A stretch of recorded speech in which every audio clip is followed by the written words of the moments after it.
Maybe things are looking up for me. As if they could get worse. Hi guys! Welcome to Star Wars Sunday and to the second video of the day. And also, welcome to my channel if you're new. My name is Vette. I realized as Sith Warrior there's new codexes available. So this is gonna be from a Sith Warrior's point of view, but also a bit planet related, i.e. Korriban and Dromund Kaas. So let's just get started. I hope you'll enjoy.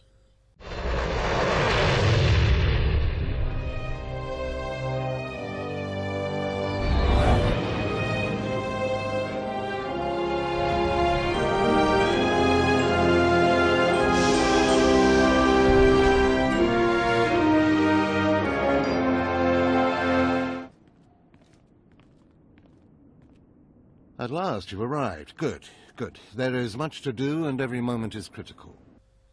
Overseer Tremel, a long-tenured administrator of the trials at the Sith Academy, Overseer Tremel is the latest in a family line that has guarded the gateway to becoming Sith for centuries. First on the Imperial homeworld of Dromund Kaas, and more recently on the reclaimed Sith holy world of Korriban. A staunch traditionalist, Tremel is fervently opposed to the recent mandate allowing any Force-sensitive individual, regardless of heritage or background, to face the trials. He believes it to be a great threat that must be stamped out and will stop at nothing to weed out the impure and unworthy, even if it means defying his superiors. And yeah, so he lost his hand because of that, and I actually don't feel regret, because seriously, he's a racist. So Sora called him a snob, elitist snob, but that's putting it mildly. And yeah, well, I guess people in the Empire are so used to the racism that they don't even recognize it as racism.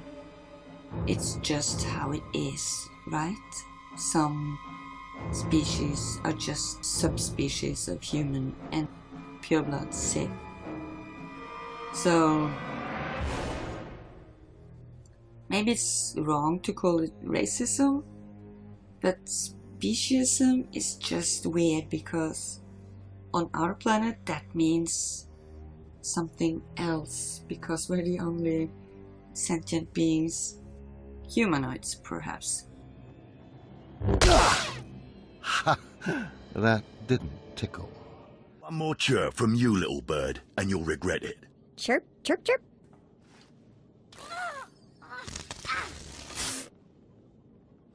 Ow, jerk!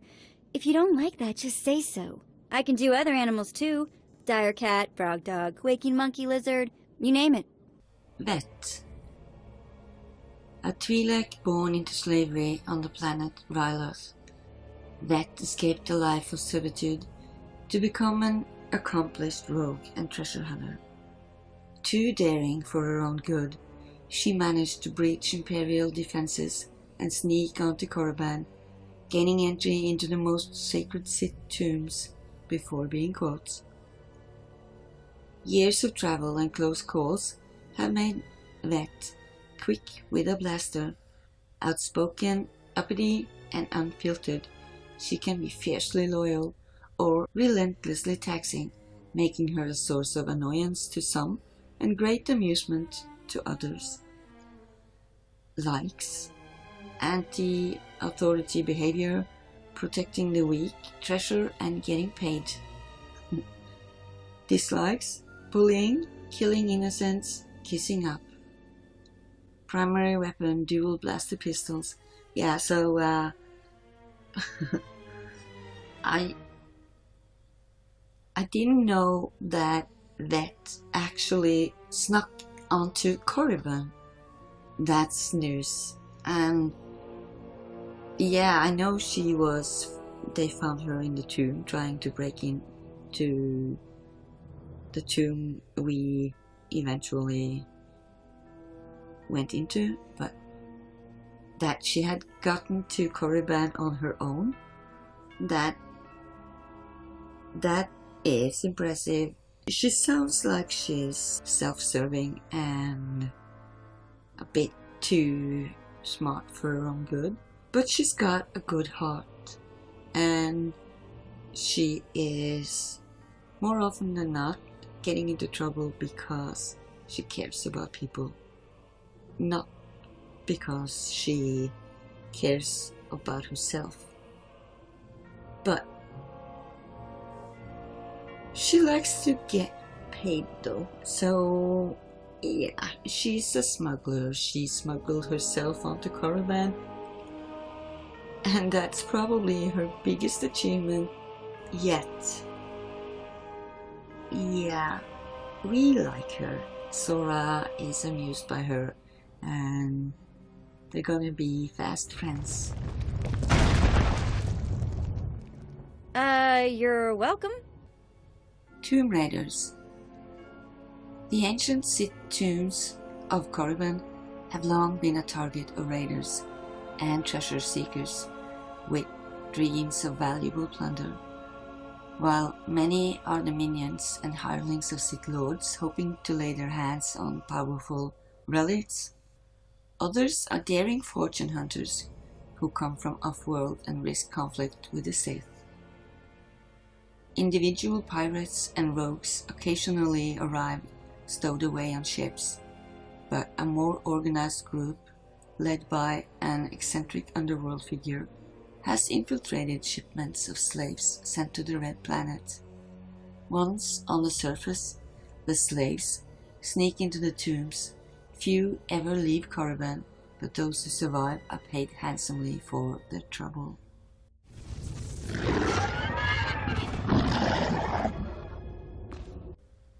The Beast of Marka Ragnos. Left to guard the tomb, serving as the resting place for its master, Marka Ragnos, the beast has dwelled in darkness for centuries. Legend tells that Ragnos beat his pet nightly, warping it with the Force until it was a creature of pure hate and anguish, starved for unthinkable periods of time, and then fed only blood. It is said to be filled with an unquenchable thirst for more. Since the death of its master and its seclusion in the tomb, no one has seen the beast and lived to tell the tale, but the strongest Sith can feel its unnerving presence. So they should definitely rewrite the history of this beast. The fate of this beast was to live in pain and drink blood, and then more pain. So now I feel sorry for it.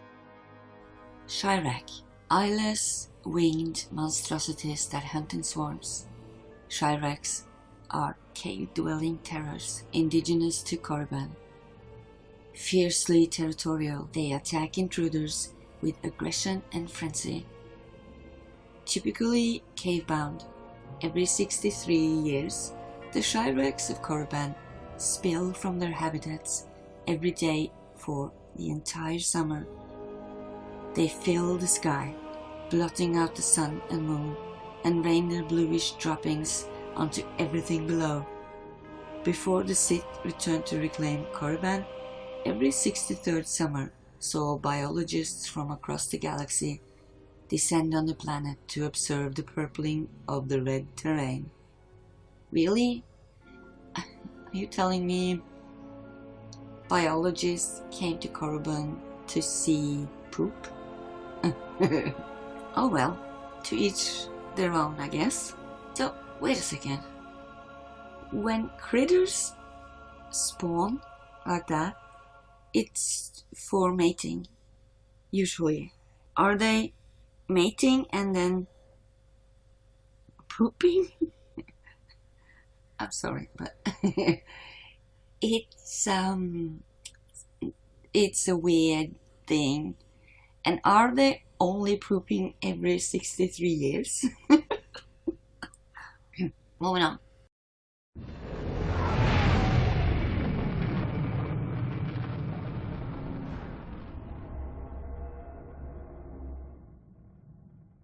Not a minute too soon. Your timing is impeccable. Did it just get considerably colder? Darth Baras, entrusted by the Emperor and the Dark Council to oversee the negotiations leading to the Treaty of Coruscant. Darth Baras has long held sway within the highest layers of the Sith Order. His power base of secret spies and well-placed minions stretches across the galaxy, enabling him to orchestrate and manipulate events from the shadows. He is a man of great vision, and it is even said that the Force grants him glimpses of disturbances yet to come. Methodical and calculating, Baras is a true master of the dark arts, and some say the future of the Empire. Baras. I will not be denied. Baras is obviously cunning and ruthless. The rumor about him having seen glimpses of future disturbances is, well, disturbing. Where were we? Oh, yes. The Spires of Victory. This strange, suspended monument was commissioned by the late Dark Council member Darth Baras in celebration of the Empire's victorious return to the galaxy and the sacking of Coruscant. It is the work of the Empire's finest engineers and took 300 slaves to build. The cascading prisms symbolize both the ascendancy of the Sith and the downfall of their enemies. The split centerpiece that supports the edifice represents the Emperor. Darth Baras was murdered by her apprentice before the statue was finished, but her successor oversaw its completion. There's no mentioning of her anywhere else. She's not important, but the spires are. Monument to Lord Ergast. The early Sith Lord Ergast is more myth than historical fact, and the statue named for him in Kaas City does little to clear up any misconceptions. Commissioned by a follower of Ergast's teachings, 2 centuries after the Sith Lord supposedly lived, and using that follower as its model, a small inscription near its base claims that Ergast invented the methods used by all Inquisitors to wring life from the living and the dead. Computer records contain little information on Ergast, suggesting only that he was among the first Sith to permanently settle on Dromund Kaas, and that he was probably buried there. So, we do know a bit more about Ergast since Xian went through the Dark Temple, and it definitely is a tale for the Inquisitors of the galaxy. She met the ghost of Ergast, so I guess the Inquisitors are the only ones to somewhat confirm that he did in fact exist.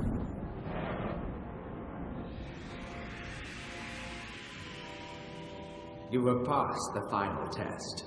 I am now your slave, and my power is yours. The Wilds. When the Sith discovered Dromund Kaas, It was an untamed jungle world, uninhabited by any sentient species.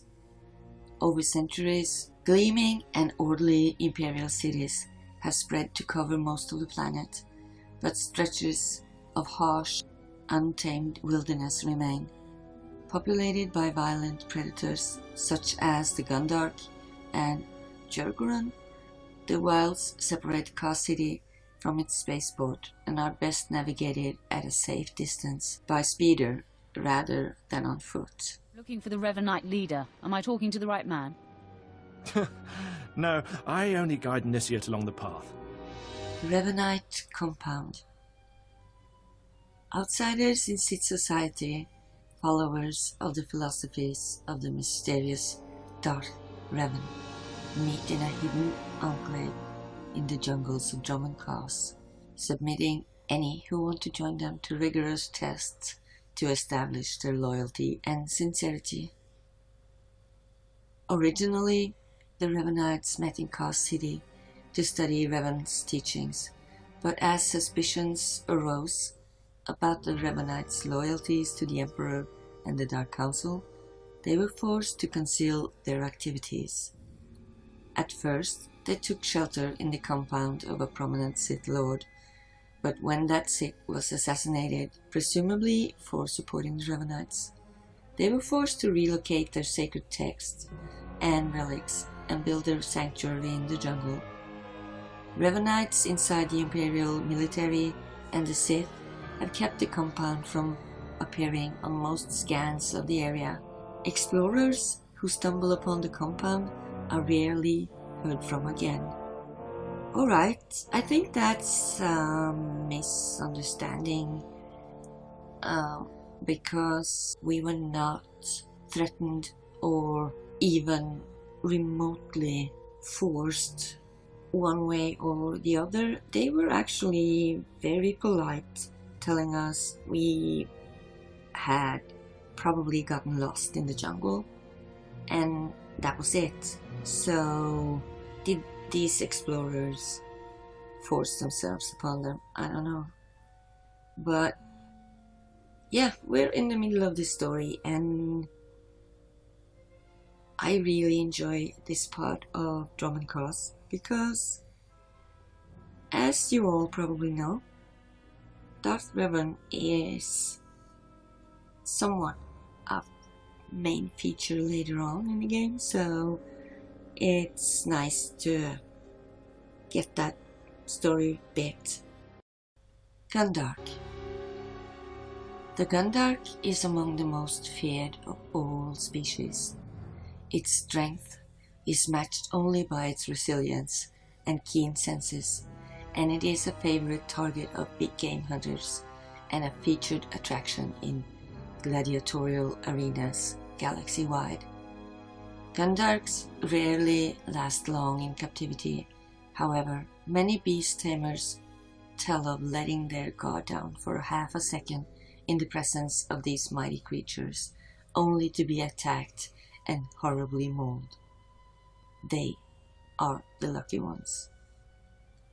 Anyone encountering a Gundark in the wild knows to give this monster a wide berth, or else be prepared for a fight.